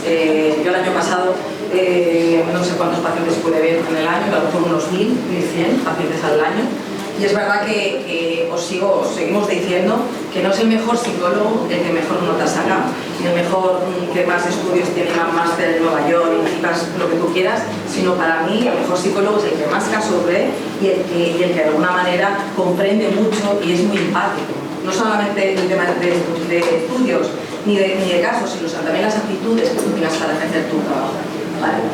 Luego, otra cosa que también os pongo aquí, lo de hacer informes, que tenemos que hacer informes de todos, ¿vale? La investigación, que es verdad que en reproducción asistida te ayuda mucho a investigar, ¿no? Porque, por ejemplo, ahora estoy con el doctorado y sí que es verdad que al tener tanta muestra de pacientes, hay un departamento de estadística que no lo tengo que hacer yo, pues también me ayuda a hacer el doctorado, que tengo un equipo maravilloso donde le paso los datos y ellos lo hacen, así que es muy fácil también investigar. Y luego también las ponencias, ¿no? Hace nada, unas 2 semanas estuve en el Congreso Nacional de Reproducción Asistida y casi siempre en todos los congresos que tengan que ver con reproducción asistida, si no soy yo es otra compañera de una ponencia. O sea, sí que es verdad que nos mandan mucho allí, ¿no? En ese sentido. Luego esto es lo de IBI, la Sociedad Española de Fertilidad que os digo. Estos son parte de los libros donde he colaborado. Los 3 primeros son manuales de intervención psicológica, que son los que los profesionales que se quieren dedicar a la reproducción asistida son los que se compran, porque es donde hablamos de cómo trabajar psicológicamente cada caso, ¿no? Pues la persona que tiene el síndrome de ovario poliquístico, la que tiene endometriosis, la madre soltera, o sea, dependiendo del perfil de cada paciente, qué necesidades emocionales tiene y cómo se ejecuta esa intervención en clínica, ¿no? Entonces, estos 3 libros, la verdad que me siento muy orgullosa. El último lo acabamos de sacar en el Congreso de Sevilla hace 2 semanas. Y luego, bueno, por ejemplo, enfermería en reproducción asistida, también doy clase en el máster de reproducción asistida, de reproducción asistida. Y luego, bueno, dos psicólogos aquí que veis, María de la Fe, que es también muy reconocida en el duelo gestacional, me pidió si podía colaborar con mi experiencia de prematuros en los entornos también de los deberes, la maternidad y demás, en la psicología perinatal. Y luego, dentro del grupo de la Sociedad Española de Fertilidad, estoy dentro del grupo de psicología y ahí lo que hacemos es mucha investigación y muchos protocolos de actuación para toda la clínica de España. Y lo bueno que tiene eso es que, bueno, pues haces co-working cada vez que te juntas con la gente, como bien decía él, pues hacer redes, ¿no? Y puedes de alguna manera, pues oye, a lo mejor ahora estoy en IGI, pero el día de mañana me apetece estar en Málaga, me conozco a alguien ahí, entonces eso viene muy bien, ¿no? ¿Qué se necesita para trabajar en reproducción asistida? Pues claramente ahora tenéis que hacer el sanitario, haceroso, ¿por qué no? Porque es verdad, yo lo tuve que hacer, yo he hecho el sanitario, aunque yo me homologué como sanitaria por los años que llevaba, pero lo tuve que hacer porque necesitaba un máster oficial para hacer el doctorado y me pareció una castaña que yo hice, no sé a ti qué cara es, porque seguro que está súper bien, pero el que yo hice, que fue el de la BIL en Barcelona, porque era online y lo quería fácil, ¿vale? Me pareció bastante pésimo y creo que vamos, para ejercer como tal, yo creo que está bastante nulo, ¿no?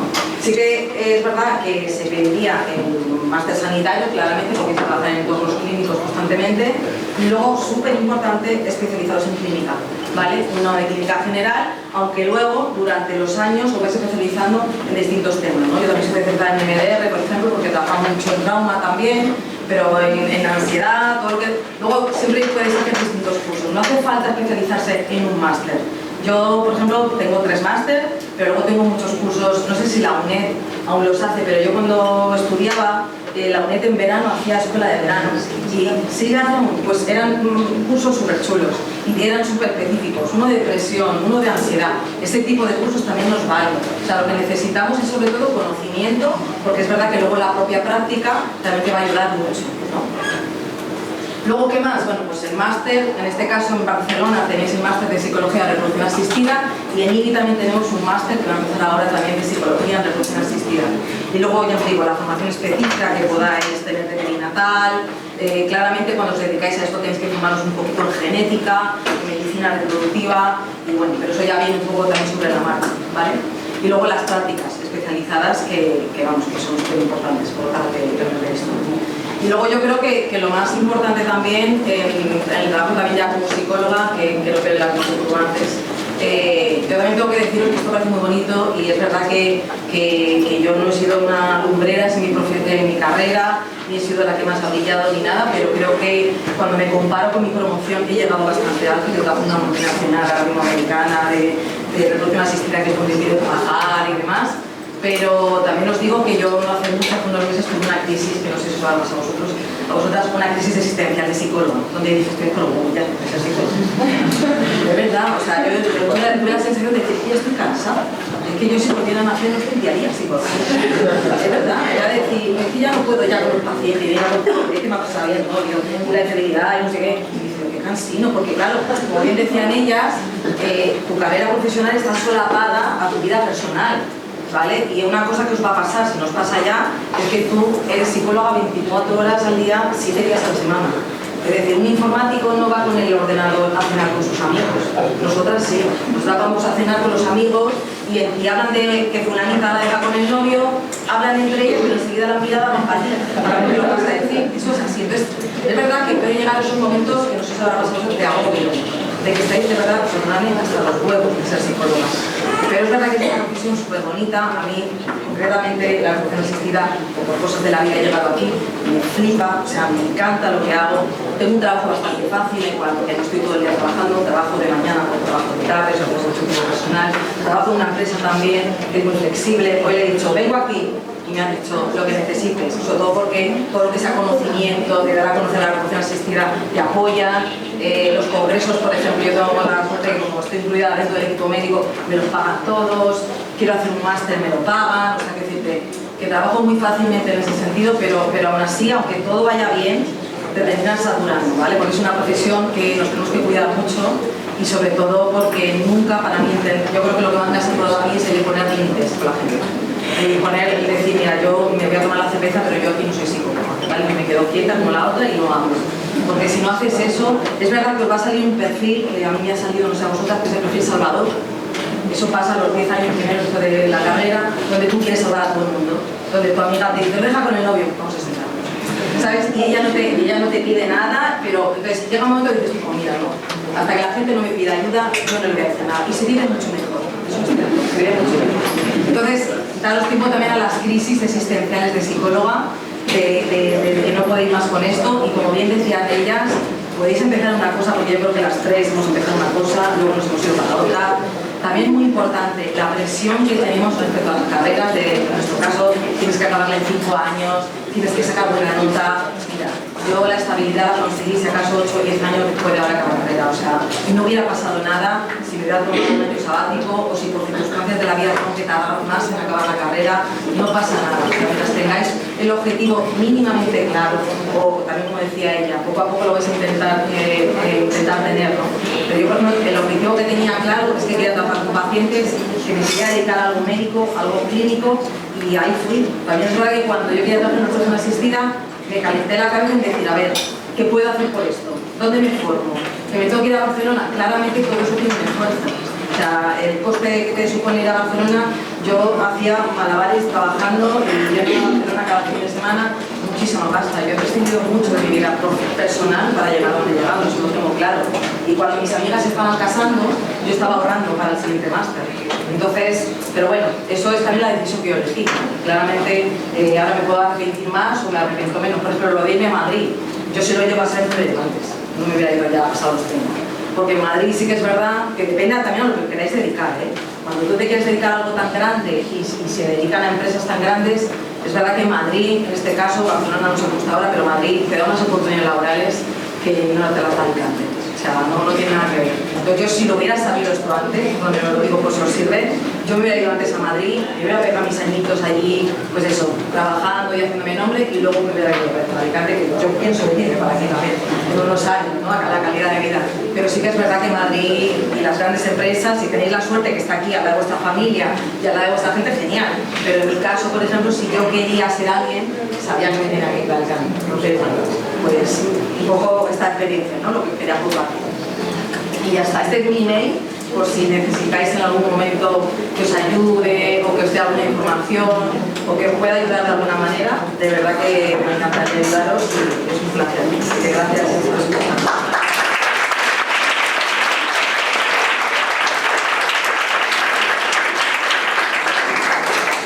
La verdad es que yo me siento hoy afortunadísima de poder compartir mi mesa con estas 3 pedazos de profesionales que están hoy aquí con nosotros, con nosotras, y que veis que han compartido de una forma, no sé, tan íntima, tan honesta, tan sincera, o sea, todos los pasos, cómo han podido llegar hasta donde estaban, la historia que hay detrás de cada una de ellas.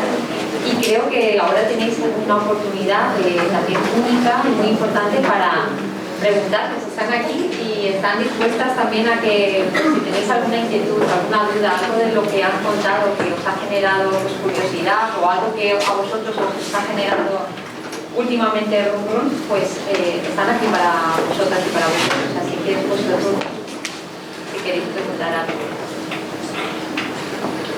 No quieren irse, Sí, por romper el hielo, más que pregunta, yo lo que quería es resaltar una cosa que Abel y yo siempre comentamos en las jornadas de empleo, pero hoy Lidia nos ha robado el término, porque hay un término técnico que solemos utilizar para definir a las personicas alumni que vienen aquí, y es culo inquieto. Ese término técnico se reproduce muchísimo en la gente que viene como ponente. ¿Qué es eso? Que cuando estás aquí lo estás aprovechando todo al máximo. Estás yendo al observatorio, a todas las cosas que hace el Empleo Weekend, el Empleo Weekend, los cursos. Si puedes te vas de Erasmus a cualquier sitio, te metes en delegación de estudiantes, haces todas las actividades que puedas, porque todo eso os va a dar muchas otras cosas que el hacer las asignaturas, de sacar una buena nota, no os va a dar. Que tenéis que sacar una nota y decir, sí, lo que queráis, pero haced todas esas otras cosas también porque son experiencias que os van a ayudar posteriormente. Sí. Con vistas al máster de profesorado, la especialidad que cojas, porque hay orientación, hay sociosanitario, es importante para luego la oposición. A ver, no sé cómo estarán ahora las oposiciones con respecto a ese requisito, pero yo entiendo que la especialidad sí que es muy importante porque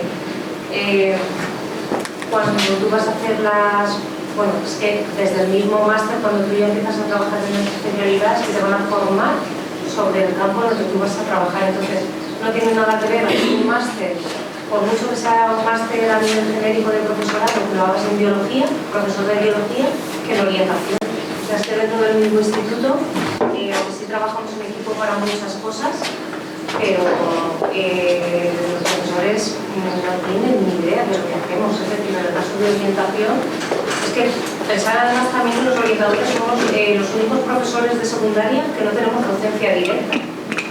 Entonces es muy concreto lo que hacemos. No conocer eso en el máster, es decir, si haces un máster de profesorado en secundaria y no lo haces en la especialidad que toca en orientación, tampoco tiene mucho sentido. Si vas a optar a presentarte por esa especialidad. Porque luego sí que es verdad que las oposiciones también muchas veces pensamos que no, pues yo tengo que tener esta titulación para acceder, pero no todas las oposiciones son así. Hay oposiciones que salen de otras muchas cosas que te piden requisito. Graduado, diplomado, ya, en nada. Entonces, sí que es verdad que también hay compañeros que han accedido a la orientación educativa desde otras especialidades, haciendo el máster, pero es fundamental. Porque trabajan muchas cosas que es necesario conocer eso. Sí, porque el tema de la orientación educativa es la orientación académica y profesional, es la evaluación socio-psicopedagógica, de administrar pruebas, es conocer todos los protocolos que hay de acoso escolar, de autolesiones, sobre todo orientación también, lo que decían de no dejar de estudiar, trabajamos muchísimo con la normativa. Es decir, cualquier resolución que se publica o cualquier decreto que se publica lo tenemos que conocer al dedillo, porque tenemos que actuar conforme a ello. Es decir, si el protocolo de autolesiones te dice por ley que una vez que se detecta tienes que hablar con el padre, con la madre, con el niño, entonces son cosas muy concretas, creo que es necesario. Y luego sobre todo también la parte de las prácticas. Cuando tú haces el máster de profesorado en una especialidad de secundaria y luego te vas al instituto a hacer las prácticas, es ahí donde verdaderamente tú mides decir, me veo yo haciendo esto. No sé si he contestado a tu sí. ¿Algo más que queréis preguntar? Primero, pues muchas gracias por hablarnos un poco de vuestra experiencia los tres, ¿vale? Porque creo que es lo que muchas veces nos falta de nuestros profesores y lo que es la práctica académica, pero la vida de un psicólogo que está nos parece muy lejos. Pero me gustaría preguntar aquí, al final, lo de ser autónomo, trabajar, creo que no sea, como lo que más miedo da, ¿no? A nivel de psicólogo. Ya tenías claro que tenías como una base de datos de clientes al hacerte autónoma, o era como, venga, ya lo hago, hacerlo más. A ver, a mí me dio mucho pánico, pero porque las cosas no son tan fáciles, o sea, tienen su proceso. Sí que es verdad que en general si trabajáis en clínica vais a ver que las empresas no siempre os quieren contratar, a veces quieren que vayáis autónomos porque no quieren hacer contratos a la gente y ellos os derivan pacientes y se suelen quedar un porcentaje, un 30 y tú quedas un 70, por ejemplo. Entonces ya hay veces que aunque no quieras, no fue mi caso porque yo sí que me contrataron en una empresa, pero esta empresa por ejemplo yo era la única contratada, de resto estaban autónomos, falsos autónomos, ya no sé cómo decirlo, ¿no? Pero los demás eran un sí, si quieres trabajar aquí, eres autónomo, un porcentaje y ya está. Yo fue ya un poco una cuestión más personal, pues yo había cosas de la empresa con las que no estaba de acuerdo, quería tener libertad en cuanto a mi vida, mis horarios y demás. Y entonces yo me fui con una pequeña carterita de clientes, pero también me fui a colaborar con otras compañeras que ya tenían montadas sus clínicas. Yo me acuerdo de las clínicas de otras compañeras y de amigas, ¿no? Pero yo sí que ahí ya salí queriendo tener una carterita que fuera solo mía, que solo dependiera de mí, y además colaborar con otras personas. Entonces tienes esta doble seguridad de que venga por mí genial, pero me aseguro de que siempre tengo a alguien que cada X semanas me va a pasar un paciente. ¿Qué pasa? Que en cuestión de un año yo ya me di cuenta que no necesitaba que me siguieran pasando mis compañeras casos. Lo que pasa que también cuando tú le dices, oye, ya no me pasen más casos, entonces haces los casos de un día para otro. Entonces a veces es un, oye, ya voy a ir acabando la colaboración de nuestro acuerdo, pero son meses hasta que a lo mejor das altas y demás. Pero sí que la cosita. Pero hay veces que os vais a ver forzados a eso, aunque no queráis, que otras cosas por iniciativa propia. Yo veis con la carterita, pero sí que podéis colaborar con otra persona. O sea, es como si trabajases para alguien, pero a la vez para ti también. Ese es el porqué de tu vida. También te acuerdas antes un poco lo de los del porcentaje, pero al final era un poco... A ver, para mí, pero eso es opinión personal, llevarse menos un 70% a mí no me parece, o sea, como profesional que es la que hace el trabajo, no me parece pues, ético. Vale, ahora pues va a haber empresas que ganan un 50-50, no, me llevo yo como empresa un 60 y un 40. Pero bueno, hay veces que es verdad que hay que pasar por X sitios hasta que ya encontré vuestro sitio. Pues no tenéis nada de ser autónomo. Yo lo que me daba agobio era pues, que al final somos psicólogos, no somos de administración, ni de nada y tal, y pues no se había explicado a nadie. ¿Qué es el asesor? ¿Qué es el apoyo autónomo? ¿Qué es el asesor? Que da mucho agobio, pero cuando alguien te las explica, está bien, tú pagas una cuota autónoma al mes. Que al principio yo cuando empecé era más bajita, 80 euros al mes, y ya luego en función de tus ingresos al año ya te quitan más al mes. Ya luego además de que te quitan al mes bastante, pues cada 3 meses tiene como la trimestral también que te hace, pues en función de lo que tú ganas, también te quitan algo de dinero para que cuando llegue el día de la renta pues no te quiten miles de euros, como que se va controlando cada 3 meses. Entonces es verdad que autónomo se genera mucho dinero, pero también ya bastante dinero, ¿vale? Así que bueno, pero a la misma gente de momento me encanta, creo que hay un momento vital de cada uno. Hay gente que también quiere un contrato porque de cara a que tiene hipotecas y demás, los autónomos no caen muy bien. Pero bueno. Yo era autónoma y ya, a mí me cansó ser autónoma, por ejemplo. Y no me iba mal, pero no me iba mal con los niños, porque también es verdad que cuando ya llevas trabajando un tiempo, tienes contactos. Si no te deriva al colegio, a mí me deriva muchos colegios, si no te deriva tal. Luego también es verdad que cuando empiezas están los seguros médicos, aunque pagan, creo que 4 euros la consulta. Y entonces, bueno, pues luego también allí en Madrid, que imagino que aquí también les pasará en Madrid, ahora que está de moda la psicología, porque cuando empezamos con Lidia y yo, esto era penoso. O sea, los psicólogos éramos la gente abstracta, ¿verdad? Los videntes. Yo creo que la promoción a lo mejor de Lorena la ha salvado, pero Lidia y yo pasamos una época bastante chunga en cuanto a que los psicólogos no estamos reconocidos. Y sí que es verdad que ahora, con esto de la pandemia y todo lo que se está viviendo, en Madrid, por ejemplo, que ya os digo que aquí pasa también como las grandes empresas que hay aquí, muchas empresas contratan el servicio de psicólogos de su clínica aparte porque dan servicio a sus empleados. Y allí en Madrid, por ejemplo, yo conozco a mucha gente que trabaja, imaginaros, para Google, o trabaja para Siemens, o trabaja para tal, y lleva a todos los pacientes que le deriva la empresa, pues es otro canal también.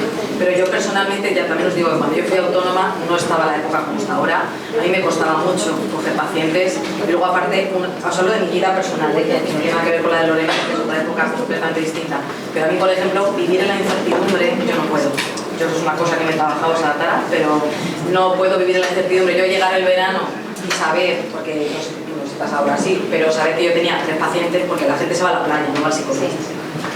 En Navidad la gente va a regalos de Navidad, no va al psicólogo. Entonces hay meses concretos donde tu economía baja. Entonces yo vivir con esa sensación de no sé si voy a tener trabajo en verano, no sé si el año que viene voy a estar bien, voy a tener pacientes. Yo psicológicamente no lo llevaba bien, entonces yo soñaba que una empresa me contratara y afortunadamente ahora, luego si no viene un paciente no cobras, yo por ejemplo cobro igual, vengo un paciente no, ¿sabes? Entonces ahora por ejemplo yo en ese sentido, yo sí que es verdad que si fuera autónoma yo cuantificaría lo que gano, porque es así, cuantificaría lo que gano, pero yo prefiero personalmente la estabilidad de acostarme y si me viene un paciente, yo no me acuerdo, es la secretaria la que se encarga de agendar, la que no agenda, yo no me ocupo, yo mi trabajo es sentarme en una silla y escuchar, es lo que hago, el resto, o lo que tal, se encarga una persona que tengo, entonces para mí eso es lo que dice Lorena, te meten cada uno de la persona. Depende de la etapa, porque cuando me pilla pues, sin hijos, tal, que yo lo que tenía muchas ganas es de viajar, irme por ahí, que nadie me dijera que ahora tenía que trabajar, pues ahora me interesa. Que a lo mejor dentro de 10 años digo, no. Yo estaba autónoma de otra cosa, hacer las cosas de verano, la gente no tiene. Un poco para hacer una idea de cómo plantear la cosa y cómo puede ser lo de los falsos autónomos también me da mucha pena en España, que es típico, para los que no saben, es básicamente te contratan, pero no te contratan. Vale, tú eres autónomo, te encargas de todo lo tuyo, pero estás trabajando un 80% del tiempo para una única empresa. Y te llamas autónomo porque te deberían contratar, pero sí. Quería preguntar un poco cómo va la cosa. Pues al final tú tienes que buscar tu espacio que esté habilitado a nivel sanitario, tener tus tarifas. Ahora en Alicante se mueve entre los 60 a 75 euros, o sea, para cada clínica. En Madrid, ¿no? Claro, en 80. O sea, ahora aquí se empieza a ver más 65 casi todo. Hay gente que está haciendo 75, hay gente que haga 90, pero yo estoy hablando un poco de la media aquí. Entonces esto, tener tu espacio sanitario habilitado, si no es alquilado tuyo porque otra clínica te cede el espacio y tienes un acuerdo, tener tus tarifas y para adelante. Sí, y bueno, yo creo que para empezar, cuando has dicho 65-70 te refieres a la sesión. Sí, y luego también yo creo que nuestra profesión tampoco requiere unos grandes inversiones ni materiales. No vamos a poner una clínica de odontología donde necesitas desde el día 1 alguien atendiendo, auxiliar de enfermería, tu gran aparataje. Nosotros, como han dicho la compañera, creo que ha dicho tengo un sofá. Tienes un sofá, tienes un sofá mono, y tu sillón o tu silla. Y no tienes que hacer una gran inversión. Y si es online, figúrate. Y si es online, vas a consultar con y si eres online, estás en tu casa. Y luego, los alquileres de espacios, al final, tú tampoco te comprometes a comprar nada. O sea, tú empiezas y tienes esa facilidad de decir, bueno, voy a alquilar este espacio, me cuesta al mes 70 euros o 80 euros venir aquí, tengo reservado que vengo los miércoles todo el día y el jueves por la tarde y pago esto. Tienes tu cuota de autónomos que cuando empiezas pues es más rentable, porque se empieza aquí en España con 60 euros así, cuando ya pasas unos años ya son 300 mínimo, pero que tampoco va, o sea, es un salto al vacío, pero tampoco te vas a matar si te caes, porque no haces tampoco la inversión de tu vida. Ese es un poco y además que, o sea, para que os hagáis una idea, más o menos, como ahora bien decía mi compañera, la psicología está de moda, todo el mundo quiere terapia y entre colegas es mi jueves, después sería mi psicóloga y tal.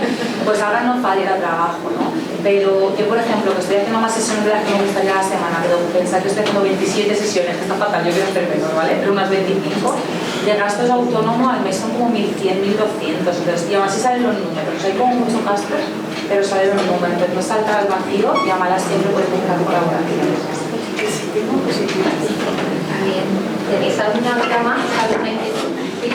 Yo tengo la curiosidad porque me lo planteo, digo, ¿cómo tiene que ser estar durante años escuchando un montón de gente todo el tiempo? O sea, llegas a casa sin ganas de querer escuchar a tu gente. ¿Sabes qué pasa? Que a mí personalmente, yo creo que tengo mucha carga, mucho volumen, porque la empresa en la que trabajo tiene muchísimos pacientes. A mí me ha pasado de que la gente diga, pues ves a un psicólogo tú, ¿vale? Yo justo hace 2 años fui a un psicólogo y lo que me pasó es que la chica me estaba preguntando y yo en mi cabeza estaba diciendo, ahora me tienes que preguntar sobre esto. Yo no cuadré. Y a veces me desahogo más con amigos que yendo a los psicólogos, ¿no? Pero sé que en mi caso he tenido muchas crisis de no aguantar más. Y de ansiedad, porque cuando tienes 8 pacientes diarios y tienes luego que hacer informes, o tienes que prepararte una ponencia, o tienes que hacer, no tienes tiempo. Entonces, luego te quitas pacientes, pero no puedes quitarte pacientes porque, por ejemplo, en el momento en el que yo trabajo, son momentos críticos. Yo no puedo citar una paciente de 2 semanas porque en 2 semanas ya se acaba el tratamiento, me tengo que citar ahora. Entonces, la saturación mental en mi caso, y por ejemplo, no sé, cuando llevas tantos pacientes es muy complicado. Por eso yo creo que tiene un periodo de caducidad. Toda la vida yo no me he jubilado ni aquí. El burnout es muy fácil. Yo, de hecho, ayer le decía a mi pareja que yo, trabajando tantas horas, siento que estoy un poco prostituyendo mi alma. O sea, es como que te pones tu alma y tu cuerpo al servicio de otra gente y sales chupado de energía. O sea, eso es energía. Claro, yo ahí sí, cuando yo empecé, o sea, es que directamente ya no me veía en esa situación porque yo decía, pero si no me aclaro yo, o sea, si ya tengo yo bastante con mis problemas, ¿cómo voy a sentarme yo a escuchar mis problemas y los demás? Pero no obstante, cuando empecé a trabajar, sobre todo lo que más me aceptó fue trabajar ya no tanto en plataforma de menores, sino en protección. Es decir, cuando tú ves niños maltratados, abusados, bueno, por todas sus circunstancias es inevitable llevarte esos pensamientos a casa, era como que me los llevaba a todos los niños a mi casa, o sea, de Salvador y tal, no sé cómo, pero al final es como que aprendes a disociar. Sí, a establecer cierta distancia. Sí que es verdad, porque a mí me pasa en el instituto, yo cuando salgo por la puerta yo soy Lidia, que soy la pareja de, la madre de, la amiga de y la hija de. Siempre hay casos que me llegan más o menos y que, no sé, pues ahora estoy aquí y estoy pensando en alguno que acaba cuarto de la ESO, que tengo que buscarle algo. Pero bueno, sí que, no sé, yo no sé cómo lo he hecho, pero bueno, con los años sí que creo que hay ciertas cosas, más que nada porque también ves que si no al final te come a ti. Y si tú no estás bien, es que al final eres tú la que necesitas ayuda y tampoco estás para ayudar. Yo, por ejemplo, en mi trabajo, si yo, por ejemplo, tengo que comunicar a una madre que en una evaluación yo he detectado que su hijo tiene una discapacidad, o que hay signos de un trastorno del espectro autista y tal, y ese día yo no estoy bien, no hago esa llamada o no hago esa cita, porque yo también tengo que estar bien. También algo importante, yo creo que como psicólogos y psicólogas, es el proceso de tu propia vida, ¿no? Es decir, las cosas que transformamos en clínica, o a lo mejor también Lidia se ha sido madre y trabaja con niños o adolescentes. Yo, por ejemplo, si tenía una ruptura de pareja, tenía que ir delante a una pareja diciéndole cómo se tiene que gestionar, cómo tiene que tal, cuando tú estás llorando tu duelo, hostia, eso es muy jodido, ¿eh? O por ejemplo, cuando trabajabas con niños con cáncer y yo en ese momento fui tía, y yo veía bebés que podían ser mi sobrina, entonces, o Alzheimer, por ejemplo, me acuerdo de mis abuelos, o sea, eso también hay que tener una capacidad muy grande de disociarse. Yo creo que en ese sentido sí que he aprendido mucho y yo cuando me ven por la puerta es que me da igual los pacientes. O sea, y yo, por ejemplo, pues mientras voy en el autobús, ¿no? En el metro, desde que salgo de la clínica hasta que llego a mi casa, es un tiempo que yo me dedico a Spotify, a podcast, porque tengo que desactivarme. No obstante, cuando tengo que llamar después de trabajar, hablo muy rápido, porque estoy Entonces, es un momento donde te vas cogiendo tus estrategias, ¿vale? Yo, por ejemplo, los sábados voy a acuarela y me desactiva muchísimo, pues tienes que buscarte las estrategias porque si no te consume. Para mí, mi opinión personal, a lo largo ya de 20 años haciendo esto, para mí es una opción que consume mucho si no te cuidas, mucho. Yo me considero que aún estoy en ese proceso de aprender. De hecho, mi meta de este mes es intentar no trabajar los miércoles por la tarde, porque una cosa que pasa también en psicología es que todo el mundo quiere ir por la tarde, así por la ley. Entonces tú no tienes una vida de ocio normal. Tus amigos después del trabajo se van a tomar un café y tú no puedes ir, porque todo el mundo quiere ir al psicólogo por la tarde. Entonces buscar el voy a acuarela hasta sábado, intento no trabajar una tarde del cine y también controlar el máximo de pacientes que tú puedas llevar. De hecho, yo reconozco que estoy llevando más de lo que podría llevar de forma sana. Estoy en esa regulación, ¿no? Pero yo 8 sesiones al día, no sé, creo que nadie las debería hacer. O sea, el octavo, la atención que recibe es ninguna. Y la gente también se sorprende mucho, pues yo trabajo 8 horas, no es lo mismo, es una hora, primero además de que estás con tu alma y al servicio de la otra persona, en la que estás prestando atención todo el tiempo, o sea, no se te puede perder una palabra, un gesto, nada, la gente te está pagando para que escuche. Entonces, imaginar estar en clase 8 horas seguidas sin despistar algún momento, es que eso es imposible. Entonces, a nivel atencional, emocional y todo, ocupa mucho recurso más que cualquier otro trabajo. Pues muchísimas gracias a las tres. Vamos a dejarlo aquí porque creo que están dando gente de otras clases que tocan ahora. Bueno, creo que nos llevamos muchos aprendizajes desde la intervención de Abel, nos contando la importancia de hacer prácticas de la red de contacto de los diferentes y la importancia de lo que han dicho ellas también, desde que sigáis aprendiendo, de que os forméis, de que os especialicéis, ayuda para la especialización. Creo que es la clave al final, pero tranquilos porque no es algo que tengáis que hacer mañana, es algo que conseguiréis y que iréis haciendo. Y veis también como es muy importante que no pasa nada si vamos cambiando y vas enriqueciéndote, y a lo mejor pensaba que iba a ser trabajo de la vida y veis que a los 8 años he cambiado, a los 6 años he cambiado, luego vuelvo a cambiar, no pasa nada, todo enriquecido. Así que nada, muchas gracias, de verdad.